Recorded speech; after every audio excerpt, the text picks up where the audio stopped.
Do you find yourself nauseous, like ready to vomit when you look at the expenses of your private practice? Like you're like, oh my goodness, am I working and paying all these things in expenses? Am I going to have any profit or anything like that?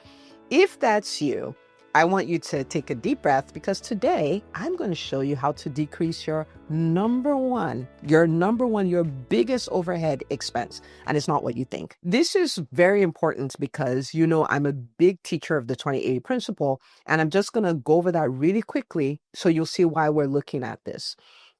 If your expenses for the year run at $1 million, and there are 10 different categories responsible for that $1 million, according to the 80/20 principle, there are 2 things that are responsible for $800,000 in expenses and 8 things that are responsible for $200,000. So because you're a really smart, savvy physician entrepreneur, you know that your time is best spent attacking the 20% that's responsible for 80% of your expenses. You can actually ignore the 80% responsible for 20, right? So one of the saddest things I see is where physician entrepreneurs whose time is so valuable, spending so much time focusing on the expenses that literally do not matter. Like if you went from this vendor to this vendor, the difference is $2. Okay, it's $2. It doesn't matter. But if you look at the biggest expense, for some people is their taxes, but the biggest one other than taxes, if it's taxes, is your payroll. Like it's huge, it's ginormous. And so I don't want you to waste your time looking at a bunch of other things. I want us to start with the biggest thing. Okay. All right. Now, so you might be going like, yeah, show me how to decrease my payroll. Okay. So full disclosure, I'm not going to show you how to decrease your payroll. That's not what we're going to do, but I'm going to show you what to do. Okay. All right. So the first thing is, don't decrease your payroll, but increase the ROI, increase the return on investment, right? So let's say you have a team and your payroll comes to $600,000 a year. Now, but the revenue that your team is responsible for generating, and I'm just making up numbers, let's say it's 1.2 million a year. Now, what if for the same 600,000 you're paying for payroll, you could get 1.8, or you could get 2 million, or you can get 2.5 million, you could get 3 million. What if you could do that? And no, I'm not talking about working your people to death. I'm talking about optimizing. Okay. So do I want you to decrease your payroll? No, I don't want you to decrease your payroll. But what I want you to do is increase the ROI so that for the same payroll, you're getting a bigger payout. And if you learn to do this, you put yourself in a position where you're happy to pay payroll. Okay. You're happy. And it creates a true win-win situation, which means your team is winning. It means the practice is winning. It means you as the practice owner are winning. Okay. We want everybody to win with every role. So I'm going to pull out my calculator here. We're going to play around with some math. Okay. So let's say you have a doctor working with you, and based on the agreement you came to, and they're aware, like, we want you seeing 20 patients a day. Okay. But let's say this doctor is seeing not 20 patients a day, but 18 patients a day. Most private practice owners will go like, no biggie. It's just a difference of 2. But here's the thing. Let's do the math. Okay. So let's say this doc who was seeing 18 patients a day, you were able to do the work to fill up the schedule. So now this doctor is seeing 20. That's 2 extra people. And let's say, based on your insurance contracts, the reimbursement per patient encounter is $150. So $150 times 2, I really don't need a calculator for that, but okay. That gives us $300 a day.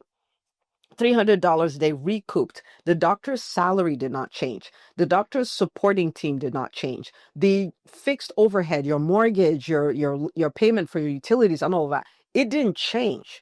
So we're talking about almost pure profit, right? Okay, so it's $300 a day. And let's say this doctor works for 260 days a year. That's $78,000 for the same payroll. So do you see, you don't necessarily need to decrease your payroll, but you want to optimize, right? So that you can increase your ROI. Let's say you had a front desk staff and every single day they forget to collect 4 co-pays. They're uncomfortable talking to people about money. People are yelling at them, telling them, my kid is sick and you don't want to see him because all you care about is money, whatever. And they just don't collect the co-pays. So they miss 4 a day. No biggie. I mean, it's just 4. maybe across the practice, 50 patients we're seeing that day. It's just 4, okay? And let's say those copays on average are $40. And remember, we're not talking deductibles, we're not talking old balances, and those numbers are much bigger. Let's just say copays.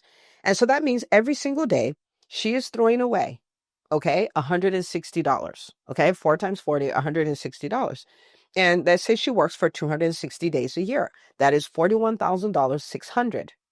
And so if you empowered her, you trained her to get comfortable talking about money, you put things in place so your people are paying their copays, and you recoup these 4, you have an extra $41,000, 600, right? $41,600 for the same payroll, right? So don't think in terms of decreasing payroll, because you need the people. You need the people to have that big impact, to have the time freedom, to have the financial freedom, but you could optimize their roles so the return on investment is higher, okay? And I just want to say this because somebody might be like, oh man, I don't want to take advantage of people like that and all of these kind of things. Please remember, please, one of your biggest responsibilities as a private practice owner is to keep your private practice profitable so you can keep your doors open, so you can continue to take care of the people. I cannot tell you how many people that I've had to consult in their practices, they're generating upwards of $3 million a year and they have no profit. They have no profit. And one of the biggest mistakes is this: they're making a mistake with their biggest overhead expense. Okay. So that's the first thing. The second thing is, so you're not decreasing the payroll, you're increasing the ROI. So what that then means is that you're going to become crystal clear on how every role in your practice is creating revenue. We call these revenue generating activities. What are the RGAs, the revenue generating activities for each role? You want to be clear on what those things are, right?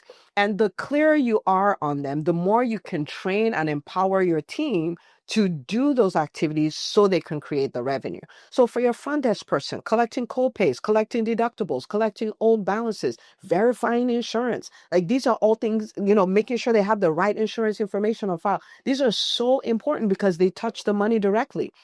With the medical assistant, being competent and being efficient in such a way that they keep their doctors in the room. So if the doctor is supposed to see 20 patients a day, 25 patients a day, whatever, they're not starting and stopping. These are the people who are making that go smoothly so the doctor can handle that volume of people. Your doctor is actually seeing the patients, actually coding, actually, coding properly, not billing everything as level 3 visits when of course they saw level 4 and they saw level 5 visits, right? Like, what are the things that these people do that affect the bottom line? Most private practice owners don't think about this, but you do. Okay, you do. This matters. So you want to be clear on what that is. So the first is we don't want to decrease payroll. We want to increase the ROI. The second is that we want to be clear on how each role creates an ROI, how they create revenue. What are their revenue generating activities? Now hear this. If you do number 3, it will make you one of the most strategic practices where, yes, you'll be a great clinician, but you also be a savvy entrepreneur. You build a practice that helps a lot of people, but it is also profitable. Okay. Your onboarding, your training, your evaluation, and your promotion, these 4 things then become dependent on your RGAs, right? When you bring in team members, you don't bring them in just to serve, because you're not there just to serve. You're there to serve and earn. For a practice to stay profitable, to stay in business so they can continue to help, you got to do both. You got to serve, you got to earn. And so when you bring on team members, they're there to serve and earn as well. So a lot of times we focus on the serving part. We don't think about the earning part at all. So I'm going to onboard them. And in onboarding, I'm going to make it clear. These are your roles. And those will include some service. They will include some earning. These are your roles. When it's time to train them, I empower them to do those roles. I empower them to do their revenue generating activities. When it's time to evaluate them, I'm evaluating them based on those revenue generating activities. Are they being done? Right? We want 100%, and maybe your number is 90, right? Or maybe you're only collecting 50% of copays, and you want to get it to 75, okay? So we want 75% of copays collected at the time of visit. We're at 60, right? So, let's talk about what is creating this gap here. How do we need to support you? What training do you need? What is uncomfortable? All of those things. Like, your evaluation now becomes based on, their revenue generating activities. And when you promote people, remember, you don't pay people from your 401k, you pay people from the revenue they bring into your practice. That's the way this works. And so your promotion becomes based on how they're meeting up with their metrics. Now, of course, some of them are going to be clinical, but then you also have the revenue generating ones, right? If you will do these three things, if you would not decrease your payroll, but increase the ROI, if you become crystal clear on how these roles create revenue, if you become this person who onboards, trains, evaluates, and promotes based on revenue generating activities, right?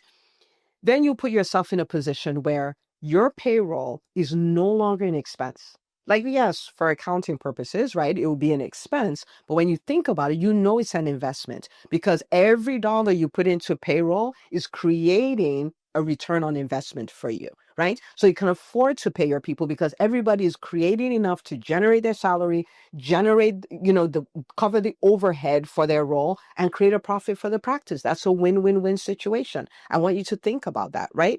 Now, this is so powerful that if you do it, right, you're going to come back, you're going to send me a DM on social media, you're going to like, Dr. Una, you will not believe what happened. And I'll tell you, of course I will. Tell me all about it. Okay. That's the level of transformation that you experience. I want that for you. But this is the thing.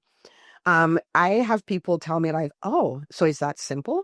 And I'm like, yes, but it seems simple because I've taken time, hours, years to simplify this stuff. So don't be confused by the simplicity of it. This right here that we just talked about can add 6 figures, multiple 6 figures. If you have multiple doctors, you can add millions to your practice if you do it. So my challenge for you is I want you to take one role in your practice, okay? One role.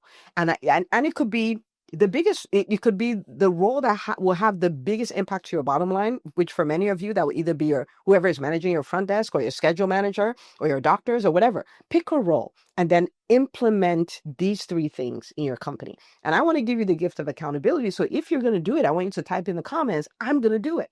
I'm going to do it. Pick a role and then go like, okay, how do we increase the ROI? How do we measure? What are the things that create revenue here? Okay, let's onboard, let's train, let's evaluate, right? Let's promote based on this stuff. Let's map all of that out. Do that. Let me know in the comments if you will.